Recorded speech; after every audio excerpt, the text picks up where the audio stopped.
The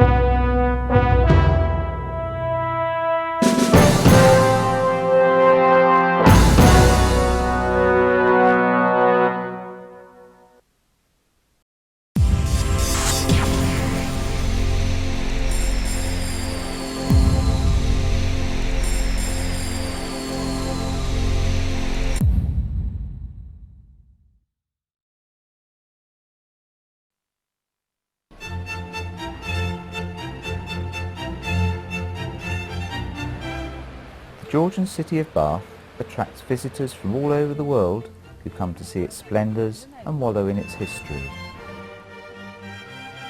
There are many fascinating facts to discover about this beautiful city. For instance, did you know that Bath has a car making factory?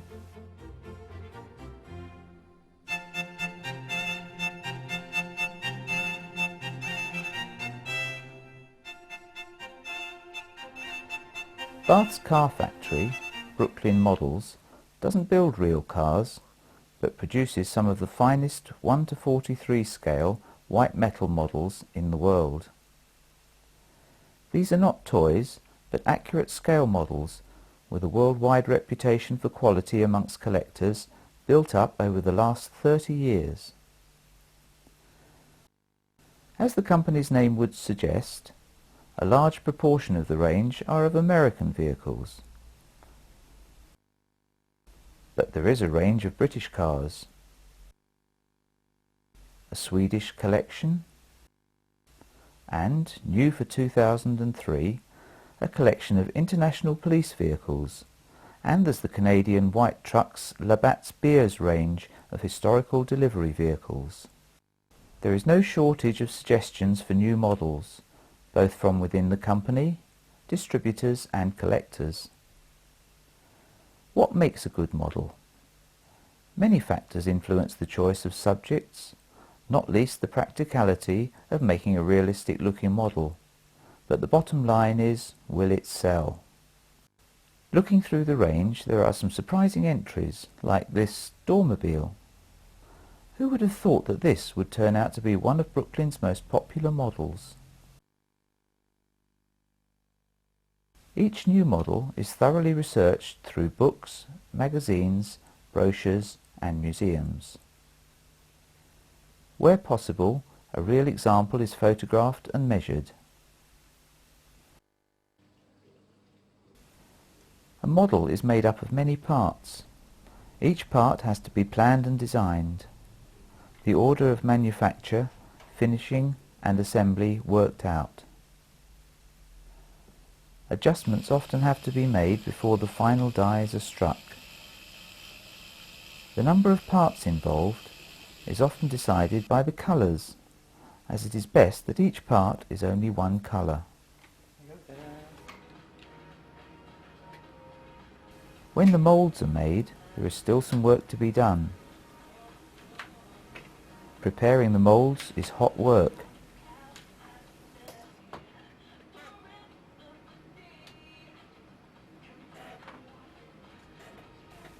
Here, channels are being cut to allow the white metal to flow into the moulds.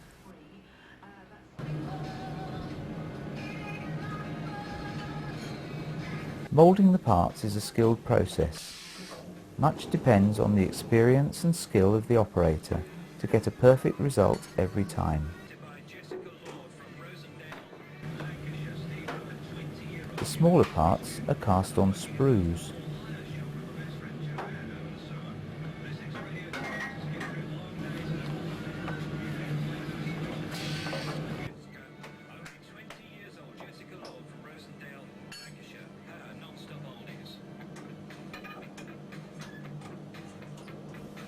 The molten metal is forced into the moulds by centrifugal force.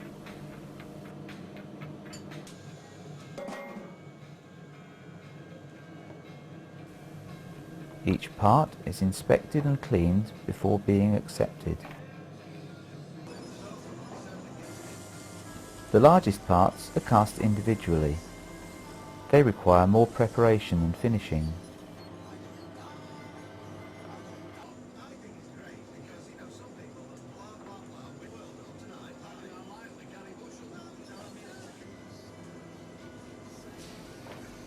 When all the parts leave this shop, they are ready for painting or plating before assembly.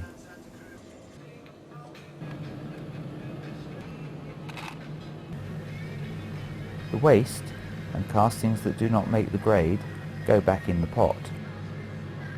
After a batch is built, the moulds are stored away like film cans until the next production run. This is the finishing room, where the models are assembled and packed, but before that the individual parts have to be painted.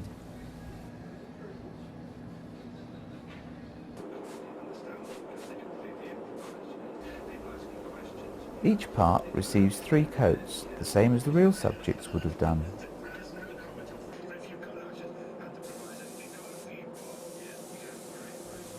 A great deal of research is undertaken to get the colours right. Enthusiasts pick up on these sort of details. The paint shop is isolated from the rest of the room for obvious reasons. Hand-detailed painting is still required for some models, but generally each part is painted in only one colour. Parts that require plating, such as bumpers, are plated off-site by a specialist company. Not all the parts are white metal. Rubber tyres, for instance. And here fishing twine is prepared for a mobile crane model. Here is the finished model. Each model is patiently put together by hand. Many hours of work goes into each model. Each one is a credit to the people who produce it through its many stages.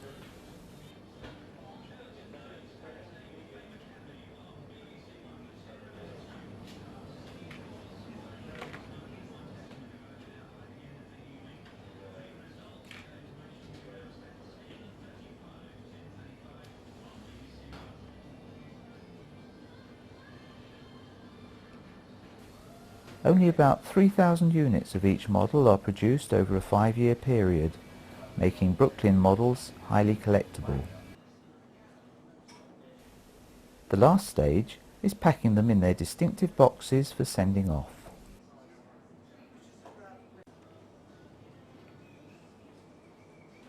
The amount of packing and care involved reflects the delicate nature of the models to ensure they arrive undamaged in transit to all parts of the collecting world, here and abroad. There is usually only one version of each model, except where they are also included in the police range or show a specialist use, like taxis. But each year Brooklyn make a small number of specials. One such model is made for the Trowbridge-based Wessex Model and Toy Collectors Club. The latest Wessex model is a customised version of the Lansdowne Range Hillman Avenger. A great deal of extra work goes into these models, sometimes involving the making of extra parts. These Collectors Club models are only produced in very small numbers and are highly prized by collectors. This one fits into Wessex member Doug Mayall's collection perfectly, as he owned 2 versions of the real thing.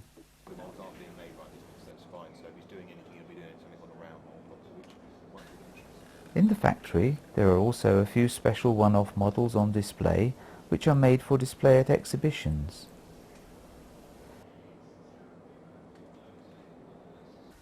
Even the catalogue is a limited edition. Only 10,000 copies are printed. The latest model at the time of filming was the 1952 Morris Minor Series 2.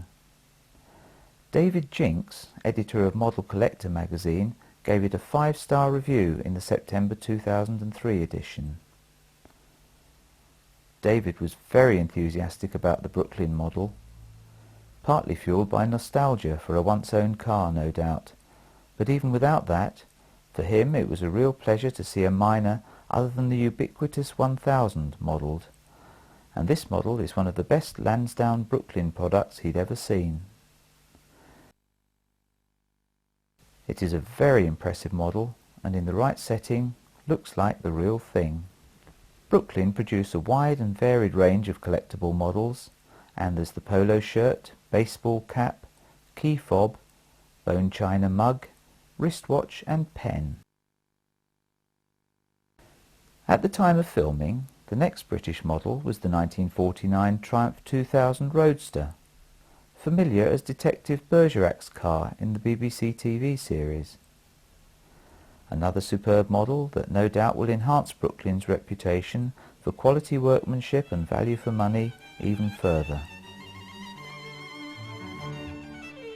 So now you know, Bath does have a car factory, and it's to be found just behind Sainsbury's.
There's more to a week's sailing holiday than just the sailing.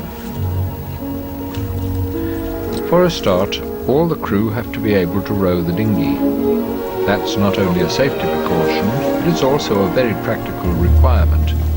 Whenever we moor out and abroad, the dinghy provides our link with the shore, the means by which we bring home the groceries, apart from anything else.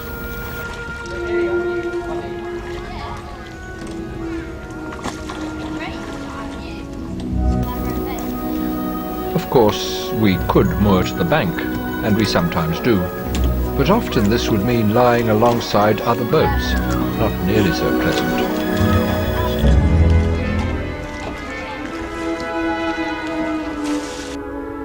Rowing quietly round the edges of a broad or along a riverbank, we find we can get really close to the wild birds that inhabit the Broads.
Often we proceed under power rather than sail.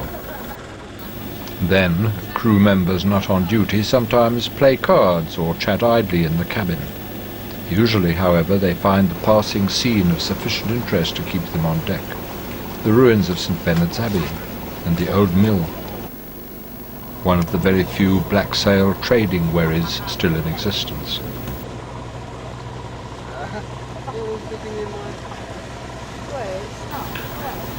One evening we tie up to the bank in a narrow stretch of river near Horsey Mere. Doug tries, with the help of these beauties, to catch fish for supper, and he hooks one. What were you saying about me not catching a fish? I take it all back. It's okay, because otherwise You have to do it quickly before it's But we'd need several of these for a meal. Come and get it out, George. Put the net in the... Doug? Here it is. Don't worry. I've got a disgorger. Why just on the lip? Move. I'll get it. I've got a disgorger. Move your head. You don't need a discorder. Just rip. Good. Put it, slime on Put your it back in its native element, poor thing. Just put it in the water and don't... Oh, relief. He's still alive, he's still alive. He's still alive, I know. You've got to nurse them. Just make sure, yeah. He's gone. Maybe we should leave it to the old grey fisher. He has it all worked out.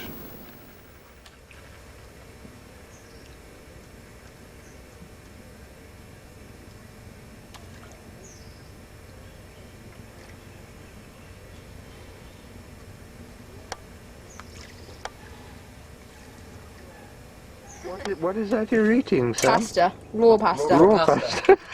It's lovely. Great. I introduced it to it, but he didn't like it. You're destroying my brace. Back to our dinner. I want 3. I can't find it anymore. Do you want the rest of that? Huh?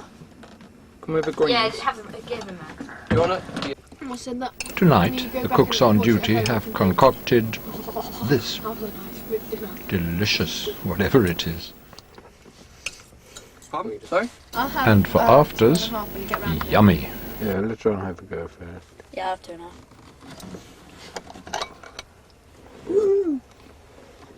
Oh, 3. These are 3. Well, 2.5. Yeah, that's 2.5. 2.5. Wow. So, Doug, what do you want? 2.5? Hey.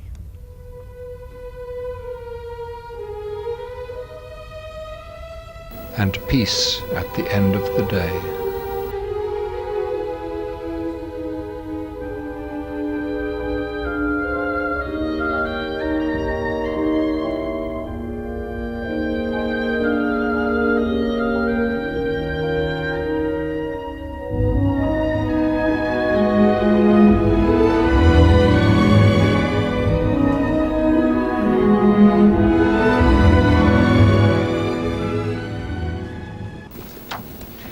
Each member of the crew has the opportunity to sail the dinghy. With its single lugsail, a Broad's dinghy is very simple to sail and provides an excellent way into the sport.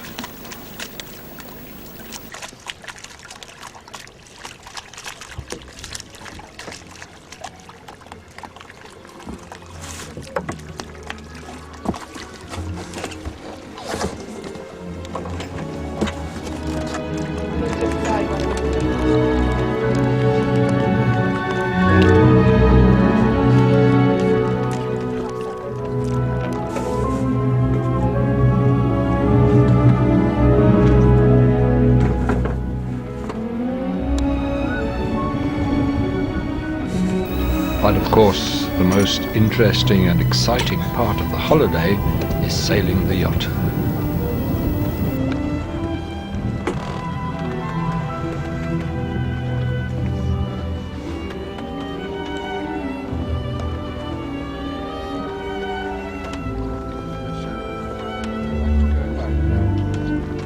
Ready about. Ready? Going about.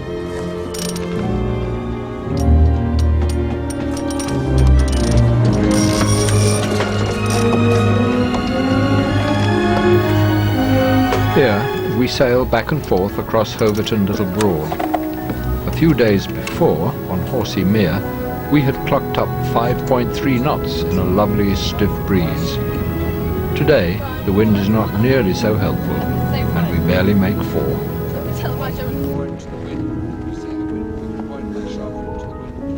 I'll see the thing. The week ends far too soon, but that's the way with holidays.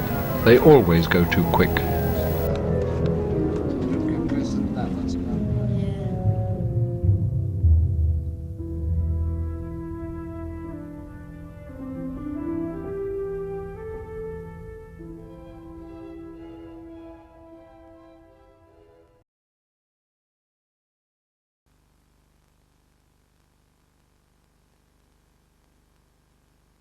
It was only a small load, so he done it by hand.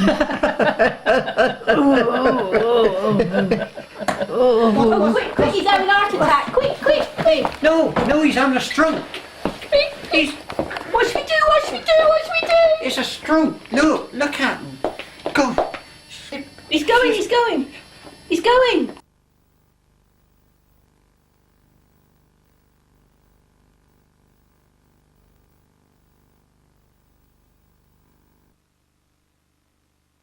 I'm going to have to give him the kiss of life.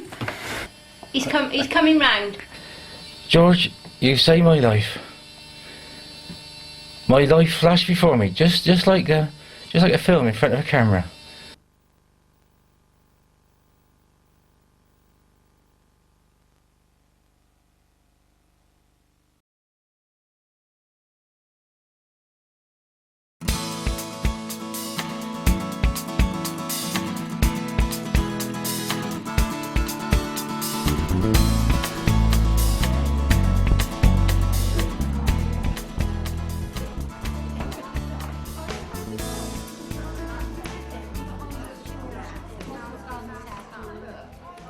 The Frome District branch of the Embroiderers Guild is part of a countrywide organisation with over 14,500 members.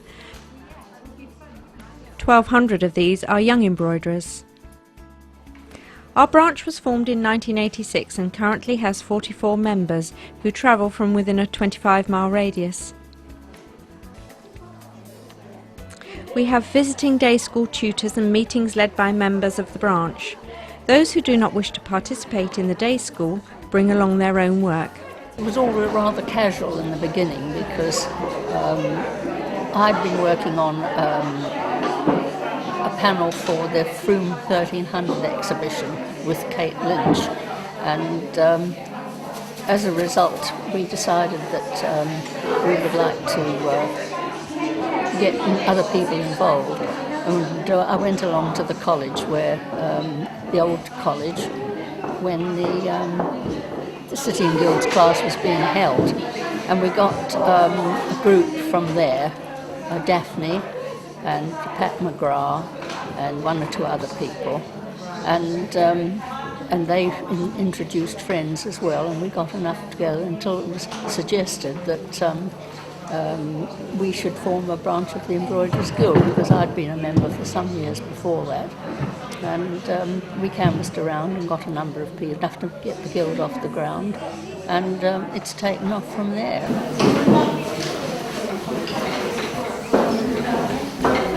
Yes, I sort of buy the coffee and the biscuits and the milk and organise it, the rota, and I just love the guild because it's friendly and I enjoy the sewing as well.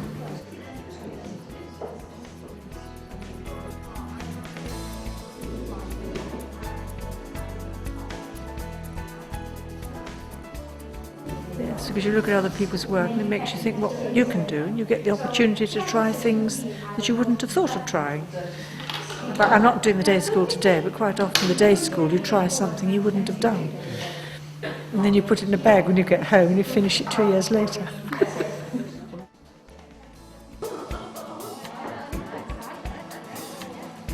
It calms me down. Over the years, Beppy Berlin has been a popular tutor, teaching us canvas work lace and knot gardens on boxes. Well, the workshop is about Jacobean embroidery, but doing it rather in a slightly different way. Instead of traditionally being done with wool, we are doing it with silks and adding a bit of gold work and other sort of special fabrics to it as well, to make it a Jacobean with a difference. They're very competent anyway, so it is a nice group to teach.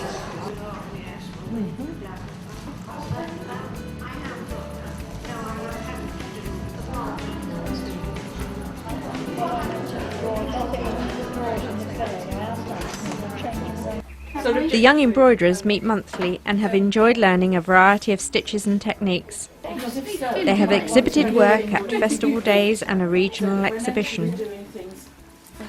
One of the great joys of working with the young members is their enthusiasm and their inspirational ideas.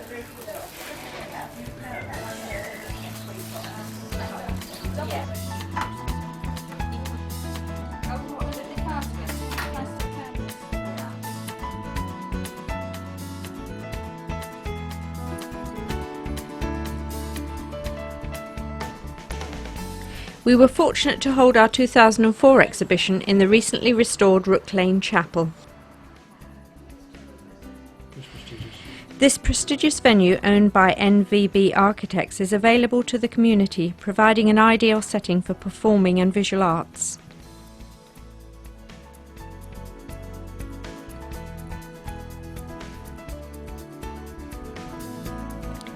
The members stewarded the exhibition and welcomed over 600 visitors.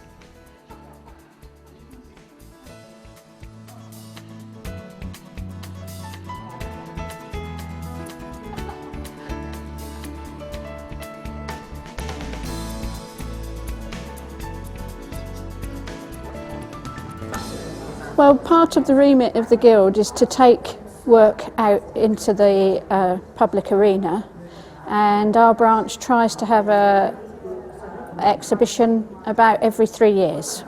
Our worry was that it was going to be difficult to fill because the size of the building, and we just said to our members that they could put as many pieces in as they like. We didn't restrict the number that they put in, and we didn't restrict the size. In fact, we asked them the bigger the better. The work on display varied from the traditional to modern abstract pieces.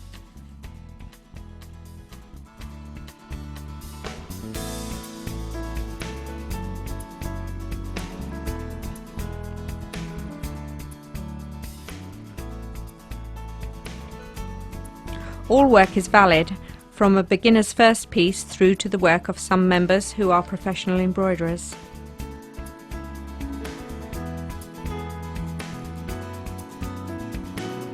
This is my dinosaur cushion with some of his stuff, and I stitched this dinosaur. That must have taken an awful long time to do. Yeah, it's been taking me a long time to do it, but it was worth it.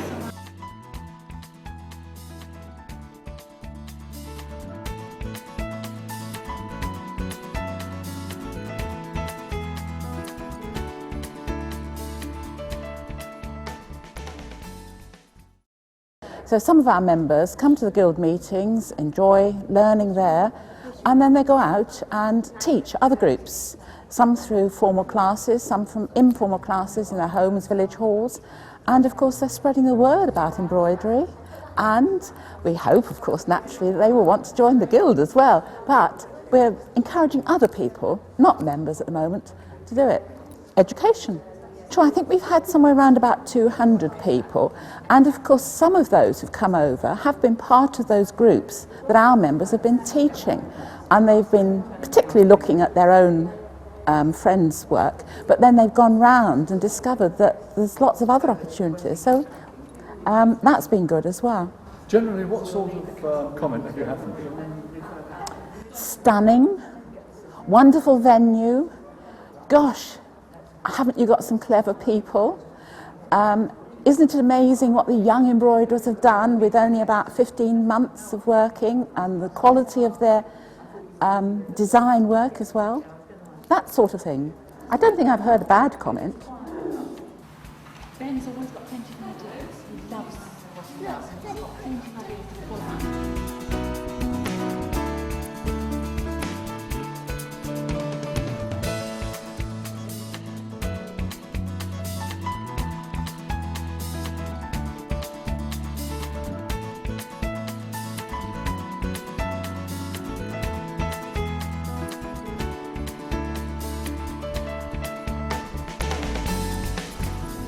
We invited two groups to join us, Frome Beaders and Road Leisure Group, both led by Guild members.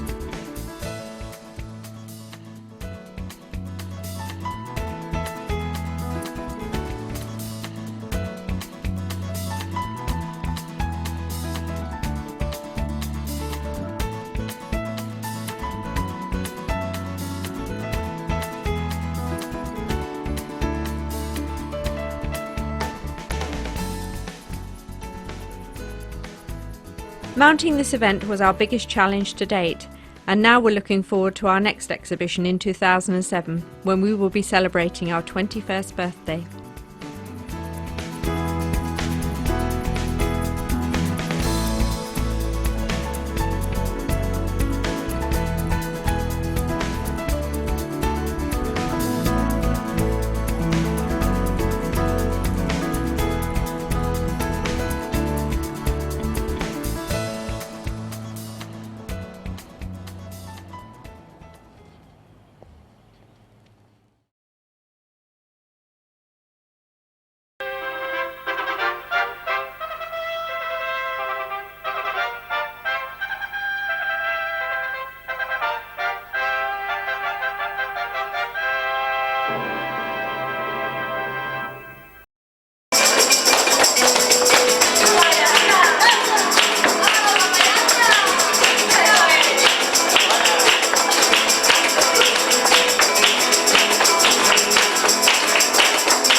We're spending Christmas at the Hotel Flamenco in Campbell, which is on the Atlantic coast and about halfway between Cadiz and Gibraltar.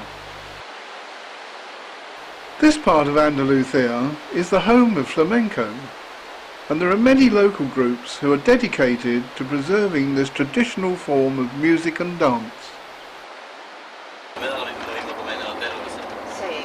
Our first visit is to Seville, famous for its oranges, and the streets here are lined with orange trees which are laden with fruit.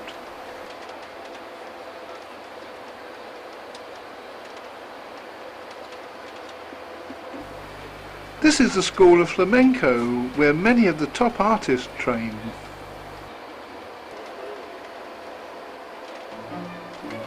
Seville is also known for a certain lady named Carmen, and the opera is based here at the old tobacco factory, where over 500 women worked in the 1890s.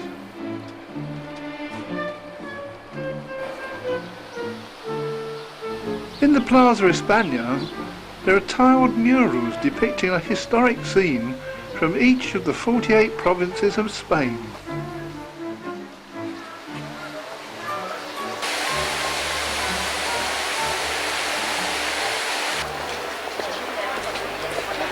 The cathedral was built in the 1500s, and it's the third largest in Europe. That's after St. Peter's in Rome and St. Paul's in London. This is the silver altar. It's built only for Christmas and it's then taken down afterwards. The main altar is completely covered with gold leaf. The organ pipes are some of the largest and most ornate that I have seen anywhere.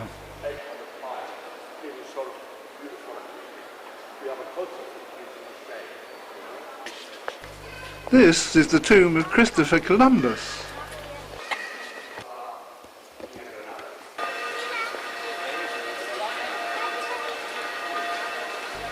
In the evening we were entertained by a local group who were only too pleased to have an audience.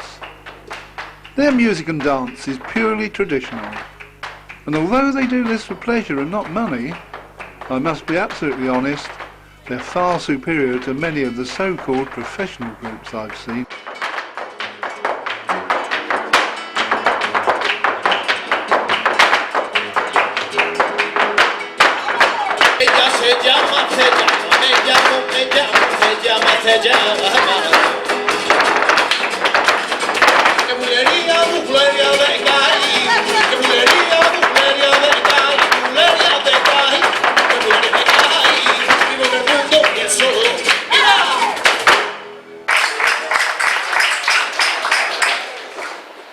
Christmas Eve, the temperature was 27 degrees centigrade, so many people took advantage of it and sunbathed and had lunch outside, including us.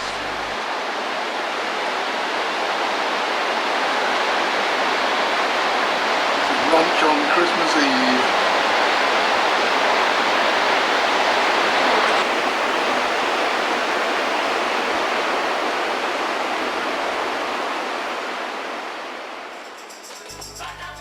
That evening the same group again performed for us. To really appreciate flamenco, you have to be at a live performance to feel the vibrancy and excitement and passion of the music and dance, something which is very hard to convey on film.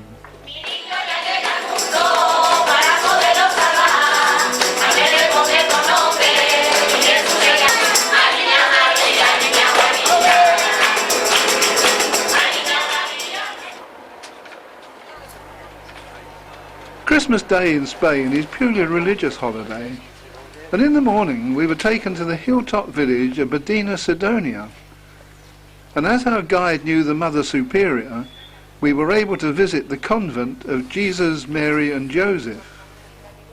This is a closed order, and now there are only 7 nuns left, so how much longer they continue remains to be seen. The gold and silver altarpieces are magnificent, as is the painted dome ceiling. In the evening, a group of tuners played for us. These were originally groups of university students who would play around bars and restaurants to earn money to pay for their education. They're wearing traditional costume which dates back to the 16th century.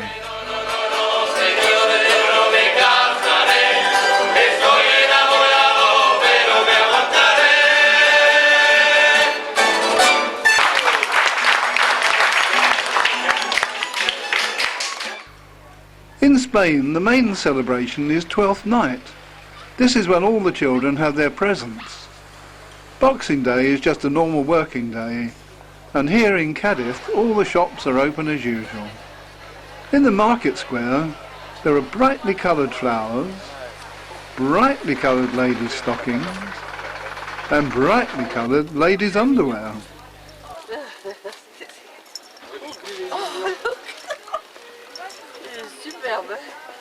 Il se met dans l'esprit.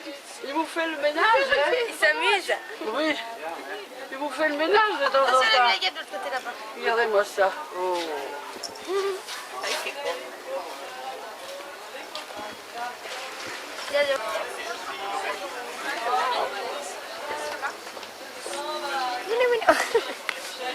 Oh là là.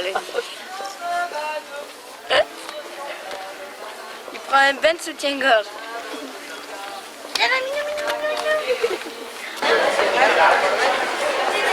Shops for a town this size, tell you the town size of Twickenham, less than Twickenham.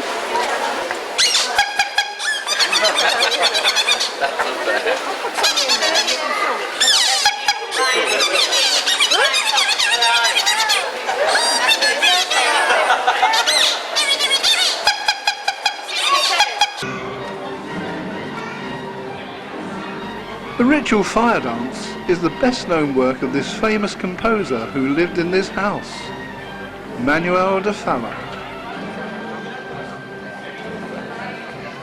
The door has this solid brass door knocker, and this leads to a fully tiled courtyard.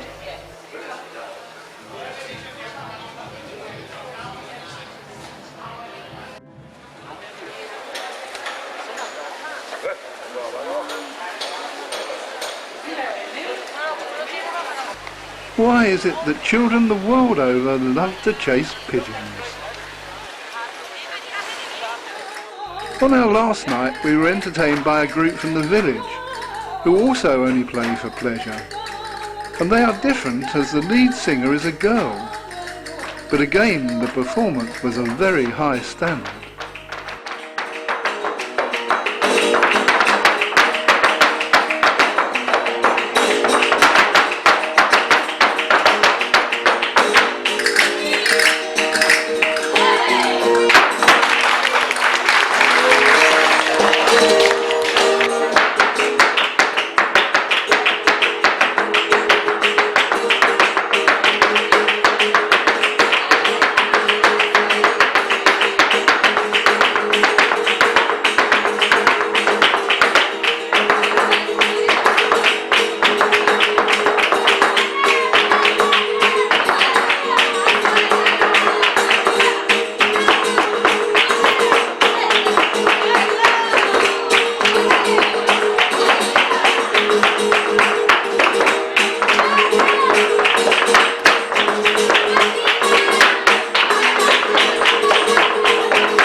All that remains now is to wish everyone a happy new year.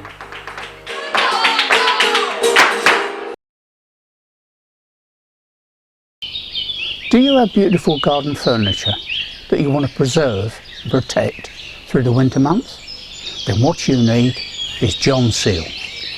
John Seal not only preserves and protects, but it's easy to apply.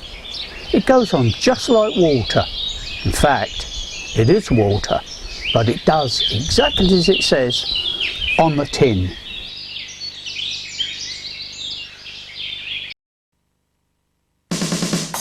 Magic +1, a present for your loved one that you too can enjoy. Have soft, sensual hands for those more intimate moments. Magic +1, an absolute must for hand puppet lovers. Oh yes.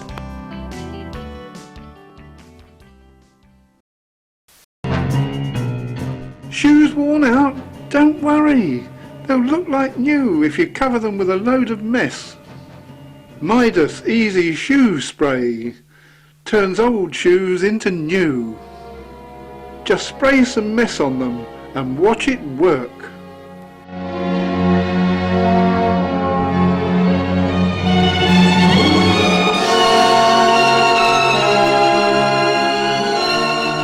Now they're as good as new again, so always take your mess with you.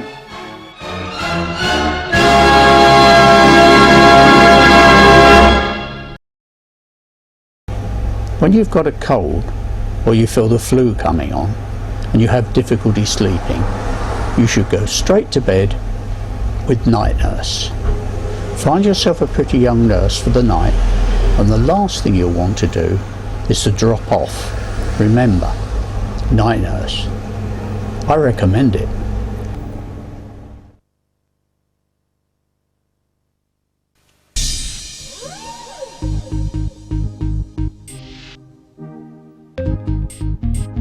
The Frome Film and Video Makers. You get the chance to make the best videos in the West, and you meet some of the most interesting people in the strangest of places. Thank you, George. At least it boosted my sales. And you get to play with loads of kit. You can play the drums, march around, be dramatic, or be just plain cool.